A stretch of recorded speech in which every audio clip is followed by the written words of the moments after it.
Chapter 5. A Useful Minister in Church. The Climax. About 10:30 the cracked bell of the small church began to ring, and presently the people began to gather for the morning sermon. The Sunday-school children distributed themselves about the house and occupied pews with their parents, so as to be under supervision. Aunt Polly came, and Tom and Sid and Mary sat with her, Tom being placed next the aisle in order that he might be as far away from the open window and the seductive outside summer scenes as possible. The crowd filled up the aisles. The aged and needy postmaster, who had seen better days, the mayor and his wife, for they had a mayor there, among other unnecessaries, the justice of the peace, the widow Douglas, fair, smart, and 40, a generous, good-hearted soul and well-to-do, her hill mansion the only palace in the town, and the most hospitable and much the most lavish in the matter of festivities that St. Petersburg could boast. The bent and venerable Major and Mrs. Ward, Lawyer Riverson, the new notable from a distance. Next, the belle of the village, followed by a troop of lawn-clad and ribbon-decked young heartbreakers. Then all the young clerks in town in a body, for they had stood in the vestibule sucking their cane-heads, a circling wall of oiled and simpering admirers, till the last girl had run their gauntlet. And last of all came the model boy, Willie Mufferson, taking as heedful care of his mother as if she were cut glass.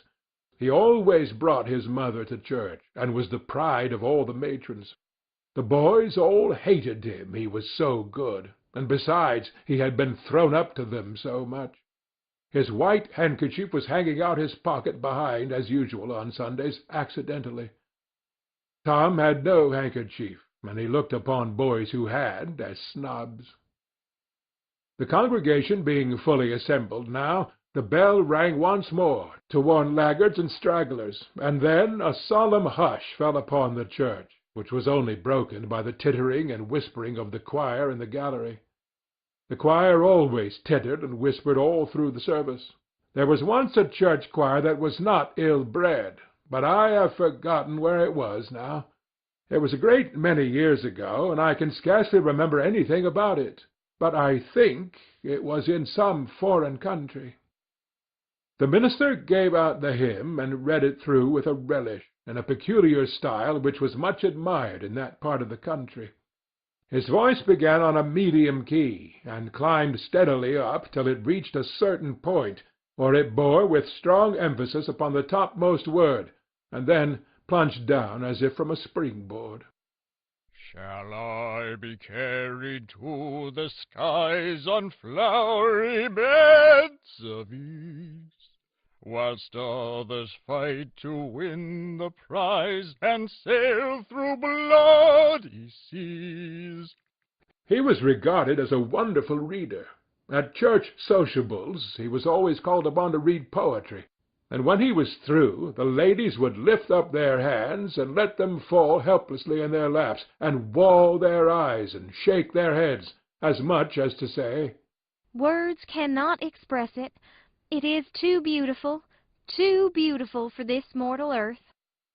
After the hymn had been sung, the Reverend Mr. Sprague turned himself into a bulletin board and read off notices of meetings and societies and things, till it seemed that the list would stretch out to the crack of doom, a queer custom which is still kept up in America, even in cities, away here in this age of abundant newspapers. Often, the less there is to justify a traditional custom, the harder it is to get rid of it. And now the minister prayed. A good, generous prayer it was, and went into details. It pleaded, "For the church, and the little children of the church, for the other churches of the village, and for the village itself, for the county, for the state offices, for the United States, for the churches of the United States, for Congress, for the President, for the officers of the government, for poor sailors tossed by stormy seas, for the oppressed millions groaning under the heel of European monarchies and Oriental despotisms, for such as have the light and the good tidings, and yet have not eyes to see nor ears to hear withal, for the heathen in the far islands of the sea, and closed with a supplication that the words he was about to speak might find grace and favor, and be as seed sown in fertile ground, yielding in time a grateful harvest of good. Amen. There was a rustling of dresses, and the standing congregation sat down. The boy whose history this book relates did not enjoy the prayer. He only endured it, if he even did that much. He was restive all through it. He kept tally of the details of the prayer, unconsciously, for he was not listening, but he knew the ground of old and the clergyman's regular routes over it. And when a little trifle of new matter was interlarded, his ear detected it, and his whole nature resented it. He considered additions unfair and scoundrelly.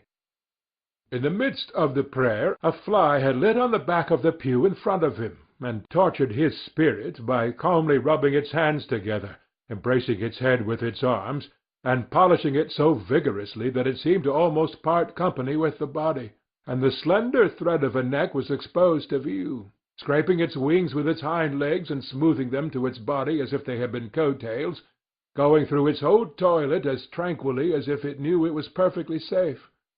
As indeed it was, for as sorely as Tom's hands itched to grab for it, they did not dare. He believed his soul would be instantly destroyed if he did such a thing while the prayer was going on. But with the closing sentence, his hand began to curve and steal forward, and the instant the Amen was out, the fly was a prisoner of war. His aunt detected the act, and made him let it go. The minister gave out his text, and droned along monotonously through an argument that was so prosy that many a head by and by began to nod. And yet it was an argument that dealt in limitless fire and brimstone, and thinned the predestined elect down to a company so small as to be hardly worth the saving. Tom counted the pages of the sermon. After church he always knew how many pages there had been, but he seldom knew anything else about the discourse. However, this time he was really interested for a little while. The minister made a grand and moving picture of the assembling together of the world's hosts at the millennium, when the lion and the lamb should lie down together, and a little child should lead them. But the pathos, the lesson, the moral of the great spectacle were lost upon the boy. He only thought of the conspicuousness of the principal character before the onlooking nations. His face lit with the thought, and he said to himself that he wished he could be that child, if it was a tame lion. Now he lapsed into suffering again, as the dry argument was resumed. Presently he bethought him of a treasure he had, and got it out. It was a large black beetle with formidable jaws, a pinch-bug, he called it. It was in a percussion-cap box. The first thing the beetle did was to take him by the finger. A natural fillip followed. The beetle went floundering into the aisle and lit on its back, and the hurt finger went into the boy's mouth. The beetle lay there, working its helpless legs, unable to turn over. Tom eyed it and longed for it, but it was safe out of his reach. Other people, uninterested in the sermon, found relief in the beetle, and they eyed it too. Presently a vagrant poodle-dog came idling by, sad at heart, lazy with the summer softness and the quiet weary of captivity, sighing for change. He spied the beetle. The drooping tail lifted and wagged. He surveyed the prize, walked around it, smelled at it from a safe distance, walked around it again, grew bolder, and took a closer smell. Then lifted up his lip and began to gingerly snatch at it, just missing it. Made another and another, began to enjoy the diversion, subsided to his stomach with the beetle between his paws, and continued his experiments. Grew weary at last, and then indifferent and absent-minded. His head nodded, and little by little his chin descended and touched the enemy, who seized it. There was a sharp yelp, a flirt of the poodle's head, and the beetle fell a couple of yards away and lit on his back once more. The neighboring spectators shook with gentle inward joy.